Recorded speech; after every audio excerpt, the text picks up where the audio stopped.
설용수 방송 SYSTV를 오늘 열겠습니다.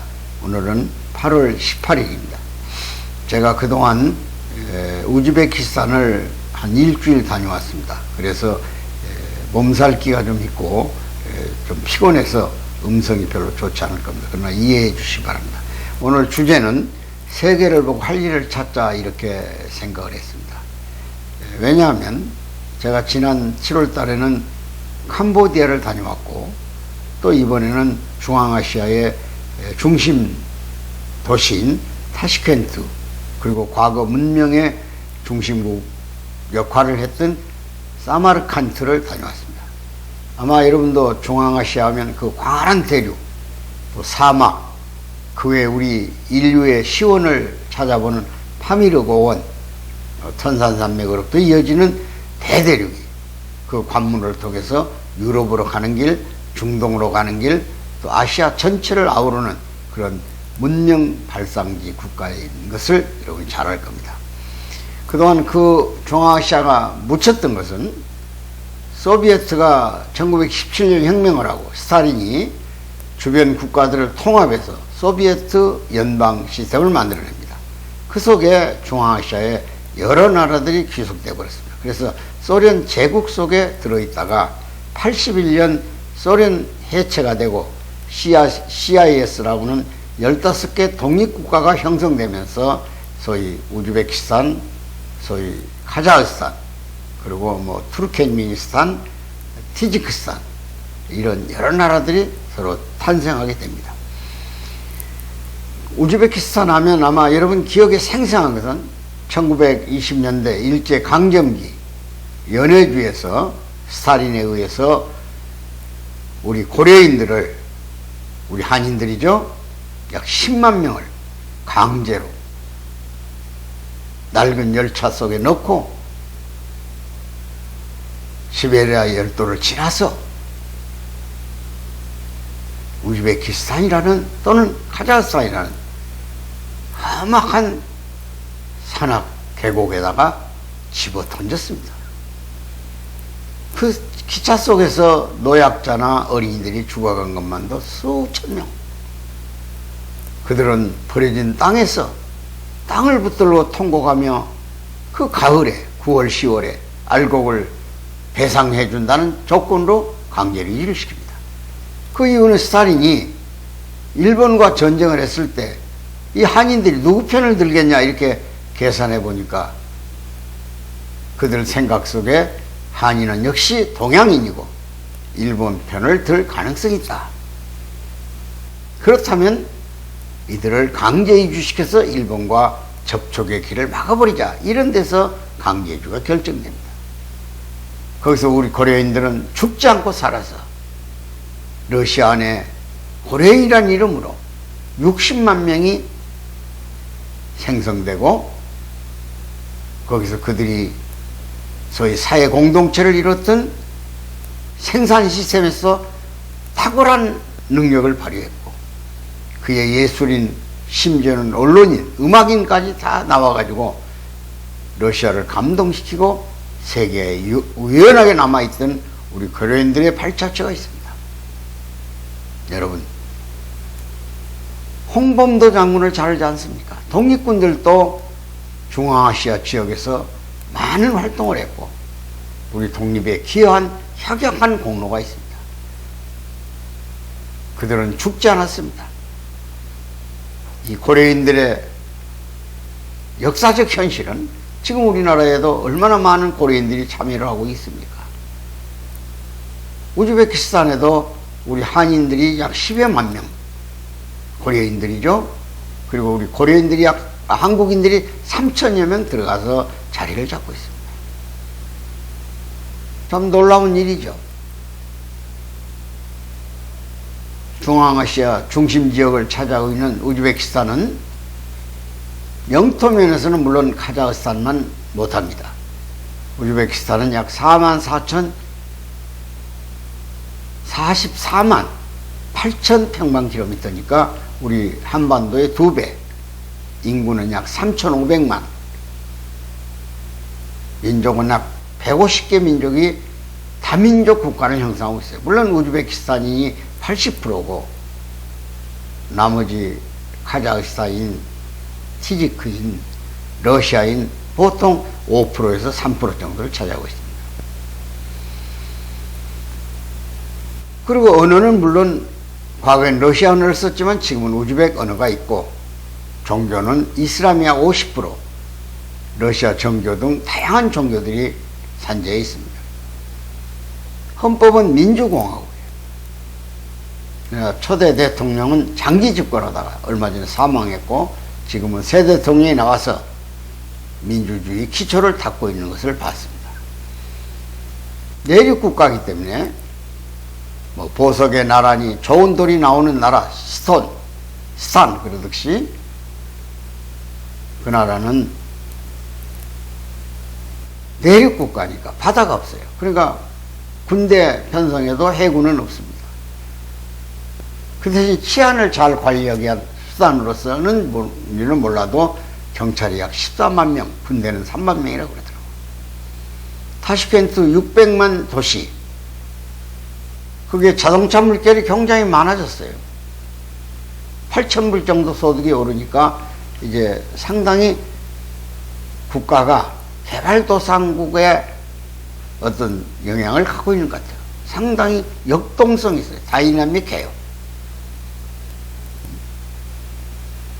근데 그 나라가 가장 벤치마킹하고 싶은 나라가 대한민국이라는 거예요. 웰컴 투 코리아, 한국인을 기다리고 있어요.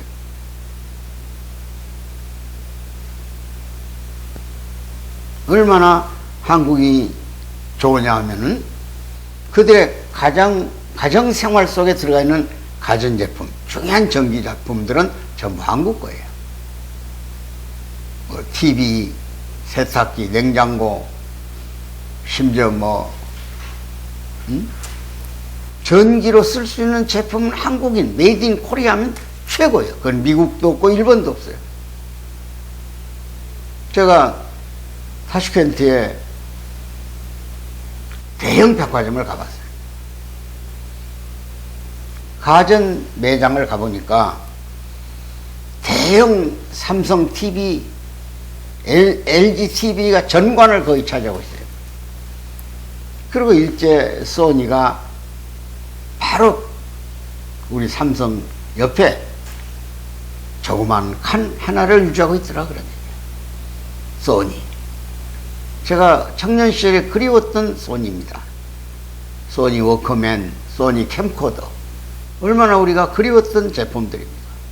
우리 어릴 때는 일제 의복 하나가 그렇게 좋았어요. 청바지죠. 이제 그것이 다 사라져버렸어요, 세계. 이 얼마 전에 간 캄보디아도 메이드 인 코리아를 그렇게 좋아하더라고요. 세계인은 지금 한국을 주시하고 있습니다. 한국을 벤치마킹하고 싶은 나라들이 많아요.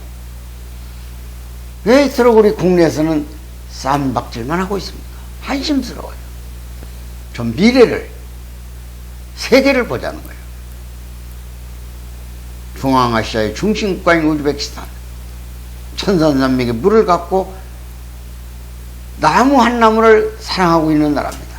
나무가 산에는 자랄 수 없어요. 왜? 기후가 너무 더운다, 비가 안 와요. 근데 어디 도심권에는, 사람이 사는 곳에는 나무가 그렇게 울창해요. 왜? 전부 스프링쿨러를 달아서 천산산맥에 물을 끌어다가 쓰고 있어요. 물이 그리운 나라. 그래도 그들은 넉넉한 삶을 유지하고 있습니다.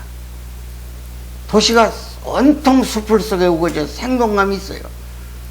소련의 건축가들이 설계해서 타슈켄트 지진 이후에 설계를 했는지 도시가 안정되어 있어요.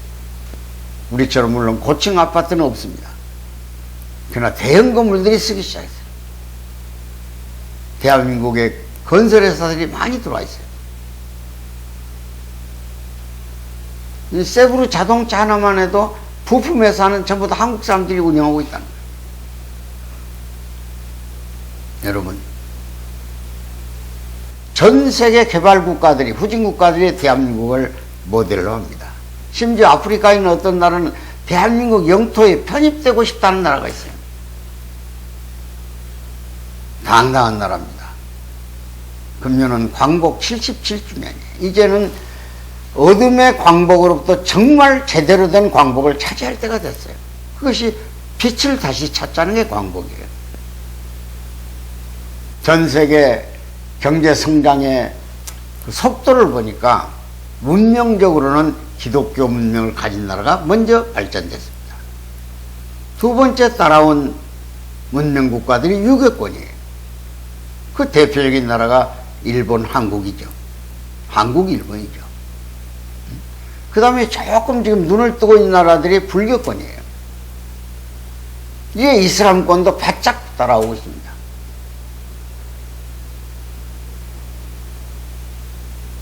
바로 우리가 기억에 생생히 남는 아프가니스탄이 바로 우즈베키스탄에 인접하는 나라입니다. 그러나 그 같은 이슬람권이라도 우즈베키스탄의 이슬람은 약 50% 무슬림이죠. 이 아프가니스탄의 이슬람은 전혀 또 성질이 달라요. 아프가니스탄은 엄청난 소위 IS 세력, 폭력적인, 자폭적인 이슬람이 형성되어 있지 않습니까? 그러나 안정된 이슬람들, 터키라든지 이 우즈베키스탄 같은 바로 옆에 있는 키르기스탄이라든지 투르크메니스탄이나 이런 나라들의 이슬람들은 상당히 안전하고 건설적이에요. 다양한 종교가 융화할 수 있는 이슬람도 있어요. 이런 면에서 폭을 좀 넓혀서 이슬람은 무조건 테러 집단이다 그런 생각을 하지 말고 우리는 새로운 문명과도 같이 어울러 살면서 우즈베키스탄이 150개 소수민족들이 어울려 살듯이 우리 민족도 이제 다양성을 가진 민족적 성격으로 형성하고 세계를 향해서 우리의 모델을 과감하게 제시해주고 우리도 진출해가지고 할 일을 찾아가는 대한민국 국민이 되기를 바라는 겁니다. 지금 요즘 걱정스러운 것은 여당이나 야당의 그 정치 시스템과 되어지는 모습을 보면 이 젊은이들이 거기에 몰입할까봐 걱정돼요. 이 정치는 정치인을 맡겨버리자 이거야. 나는 그 김우중 씨가 쓴 책 한 권을 읽은 적이 있습니다. 세상은 넓고 할 일은 많다. 그런 책을 썼어요. 그 책 속에 그 구상이 현실화된 것이 바로 우즈베키스탄이고 폴란드고 체코고 다 그래요. 제가 체코나 폴란드, 헝가리 같은 데 가서 김우중이 세워놓은 가전제품 회사들을 봤어요. 우즈베키스탄의 자동차 공장을 봤습니다. 놀라운 일이에요. 그 구상이.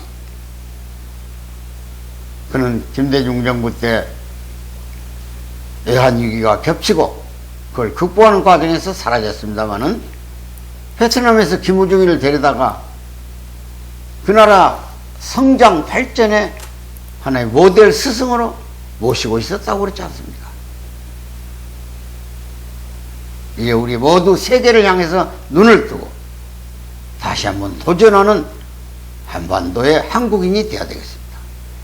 광복 77년 전 광복의 그날은 어둠을 걷어내지 못했습니다. 왜냐? 소련이 점령을 하고 미국이 점령을 했어요. 북한은 소련 체제를 받아들입니다. 그것이 이름하여 사회주의 인민공화국이에요. 다행히 우리는 민주주의 체제를 받아들였어요. 체제에서 민주주의는 승리했습니다. 무슨 자유가 전제되기 때문에 공산주의는 자유가 없어요. 평등이라는 이름으로 자유를 억압해버려요. 우리는 자유라는 이름으로 불평등을 묵인하는 이런 정치적 형태는 있습니다. 그러나 자유 없는 평등, 평등 없는 자유 다 모순이죠. 그렇지만 이걸 어떻게 좋아하느냐 하는 것은 보다 높은 차원의 문명이 형성돼야만 가능해요. 새로운 신문명, 신대한민국을 만들어야 돼요. 신통일을 만들어야 통일 한국을 만들 수 있습니다. 문명의 차원 높은 물결 속에서만 한반도 평화가 정착할 수 있어요. 이런 시대를 앞당기기 위해서 우리 한국인은 한국 안에서 머뭇거리지 말고 세계를 바라보면서 세계 속에가 살리를 찾는 대한민국 국민이 되어야 되겠습니다. 끝으로 대한민국 사람이 늘 고마움을 모르고 사는 세 가지가 있다고 그래요. 첫째가 대한민국 사람이 얼마나 잘 살고 있고 세계인의 부러움의 대상이 되고 있는가를 잘 몰라요. 둘째가 한국이 대단히 기술 강국입니다. 반도체로부터 원자력 공학으로부터 여러 가지 생활 필수품이 세계인의 모델이에요. 대한민국이 얼마나 선진화된 과학기술 국가인가를 모르고 있어요. 세 번째가 우리가 지니고 가치, 민주주의 가치, 그 가치가 얼마나 귀한 것인가를 몰라요. 우리가 지니고 있는 자유, 우리가 지니고 있는 신앙의 자유, 경제적 자유, 물론 규제가 있고 제재가 약간 있어요. 그러나 그것은 상상도 못할 만한 세계적인 가치예요.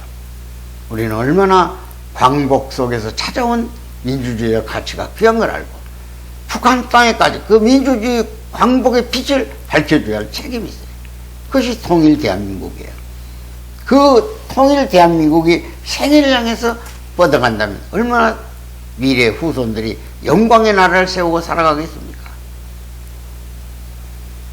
여러분, 다시 한번 눈을 높게 뜨고 마음을 높게 갖고 뜨거운 가슴으로 우리는 세계를 향해서 할 일을 제공하고 세계 사람들의 존경받는 대한민국이 되기를 기대에 맞이하면서 오늘 방송 마무리 짓습니다. 감사합니다.